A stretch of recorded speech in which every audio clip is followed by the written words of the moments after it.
Court ಕಲಾಪ ಆರಂಭ. ಈಗ ಬರ್ತಾ ಇರತಕ್ಕಂಥ ಬ್ರೇಕಿಂಗ್ ನ್ಯೂಸ್. 10:30ಕ್ಕೆ ಕರೆಕ್ಟಾಗಿ ಕೋರ್ಟ್ ಕಲಾಪ ಆರಂಭ ಆಗಿದೆ. ಸಿಎಂ ವಿರುದ್ಧ ಪ್ರಾಸಿಕ್ಯೂಷನ್ ವಿಚಾರಕ್ಕೆ ಸಂಬಂಧಪಟ್ಟಂತೆ ಕೋರ್ಟ್ ಕಲಾಪ ಅಂದರೆ ಈಗ ಅರ್ಜಿ ವಿಚಾರಣೆಯಲ್ಲಿ ಪ್ರತಿವಾದ. ಅಭಿಷೇಕ್ ಮನು ಸಿಂಘ್ವಿ ಅವರಿಗೆ ಮತ್ತೆ ಅವಕಾಶ ಕೊಡ್ತಾರಾ ಅಥವಾ ತುಷಾರ್ ಮೆಹ್ತಾ ಅವರು ಕೊಡ್ತಾರಾ ನೋಡಬೇಕು. ಇವಾಗ ಅಭಿಷೇಕ್ ಮನು ಸಿಂಘ್ವಿ ಅವರು ಮುಗಿಸಿದ್ದಾರೆ, ಮೊನ್ನೆ ಸುದೀರ್ಘವಾಗಿ ವಾದ ಮಂಡನೆ ಮಾಡಿದ್ದಾರೆ. ರಾಜ್ಯಪಾಲರ ಪರವಾಗಿ ತುಷಾರ್ ಮೆಹ್ತಾ ಸಾಲಿಸಿಟರ್ ಜನರಲ್ ಅವರು ಇವಾಗ ಮಾತನಾಡಬೇಕು, ಅವ್ರಿಗೆ ಅವಕಾಶ ಕೊಡಬೇಕು. ಇವಾಗ ಅವರೇ ಶುರು ಮಾಡ್ತಾರೆ ಅಂತ ಅನಿಸುತ್ತೆ.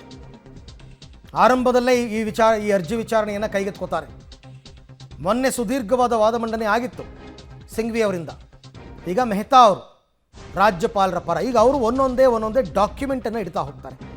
ಈ 17A ಅದನ್ನು ಕೂಡ ಅವರು ಸಿಂಘ್ವಿ ಅವರು ಅವ್ರಿಗೆ ತಿಳಿದ ರೀತಿಯಲ್ಲಿ ತಿಳಿಸಿದ್ರು. ಈಗ ಇವರು ಕೂಡ 17A ಏನು ಹೇಳುತ್ತೆ ಹೇಳಬೇಕಲ್ಲ. ರಾಜ್ಯಪಾಲರು ಅನ್ಕಾನ್ಸ್ಟಿಟ್ಯೂಷನಲ್ ಆಗಿ ಯಾವುದೇ ತೀರ್ಮಾನ ತಗೊಂಡಿರ್ತಕ್ಕಂಥ ನಿರ್ಧಾರ ಸರಿ ಇದೆ ಅಂತ ಹೇಳಬೇಕು ಕೋರ್ಟ್ಗೆ ತುಷಾರ್ ಮೆಹ್ತಾ ಅವರು. ಹಾಗಾಗಿ ಕೋರ್ಟ್ ಕಲಾಪ ಈಗಷ್ಟೇ ಆರಂಭ ಆಗಿದೆ. ಈಗ ಮೊದಲಿಗೆ ಅರ್ಜಿ ವಿಚಾರಣೆ ಆರಂಭ ಆಗುತ್ತೆ. ಅಲ್ಲಿ ಸಾಕಷ್ಟು ವಾದ ಪ್ರತಿವಾದಗಳಾಗಬೇಕು. ತುಷಾರ್ ಮೆಹ್ತಾ ಅವರಿಗೆ ಈಗ ಅವಕಾಶ ಸಿಗುತ್ತೆ. ಅದಾದ ನಂತರ ಅಥವಾ ಬಿಗಿನಿಂಗಲ್ಲೇ ದೂರುದಾರರು ಆಕ್ಷೇಪಣೆಯನ್ನು ಸಲ್ಲಿಸಬಹುದು. ಅದಕ್ಕೂ ಕೂಡ ಅವಕಾಶ ಇದೆ. ದೂರುದಾರರು ಆಕ್ಷೇಪಣೆ ಸಲ್ಲಿಸ್ತಾರೆ. ಜಾನ್ ಅಬ್ರಹಂ, TJ ಅಬ್ರಹಂ, ಅದಾದ ನಂತರ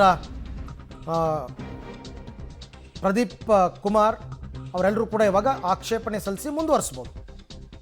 ರಾಜ್ಯಪಾಲರ ಪರವಾಗಿ ತುಷಾರ್ ಮೆಹ್ತಾ ಅವರ ವಾದ ಮಂಡನೆ. ದೂರುದಾರ ಸ್ನೇಹಮಯಿ ಕೃಷ್ಣ ಪರವಾಗಿ ಮಣಿಂದರ್ ಸಿಂಗ್ ವಾದ ಮಾಡ್ತಾರಂತೆ.